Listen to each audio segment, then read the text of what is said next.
Sabarimala issue LDF ആണ് കാരണക്കാരനെന്ന് പറഞ്ഞെങ്കിലും ഇതേ ജനം തന്നെ പിണറായി നെഞ്ചിലേറ്റി. പിണറായി മതി എന്നുള്ള തീരുമാനമെത്തി. അത് ഏറ്റില്ല.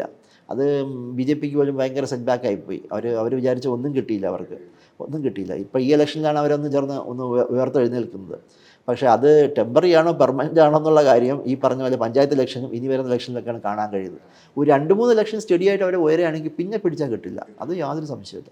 പിന്നെ NSS അപകടകാരിയാണ്.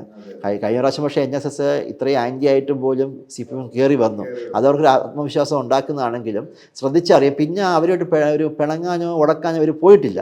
അതിന് ട്രെൻഡ് എന്ന് പറഞ്ഞു കഴിഞ്ഞാൽ കൂടുതൽ അപകടകാരി ആവാം അന്ന് ആണെങ്കിലും. അതേപോലെ വെള്ളാപ്പള്ളി നടേശന ഈ പറഞ്ഞ പോലെ ഒരു പരിധി കഴിഞ്ഞ് അവരുമായിട്ടുള്ള ബന്ധം വഷളാക്കാൻ പാർട്ടികളൊന്നും ആഗ്രഹിക്കുന്നില്ല. കാരണം നമ്മുടെ വോട്ട് ബാങ്ക് എന്ന് കിടക്കുന്നത് അങ്ങനെയാണ്. അപ്പോൾ അവരിൽ നിന്നുള്ളൊരു ട്രെൻഡ് വന്നാൽ ചെറിയൊരു 1-2% മതി നമുക്ക് ഏതെങ്കിലും കമ്മ്യൂണിറ്റിയിൽ വന്നു കഴിഞ്ഞാൽ ഡാമേജിങ് ആണ് ആ പാർട്ടിയുടെ പ്രോസ്പെക്ട്സ്.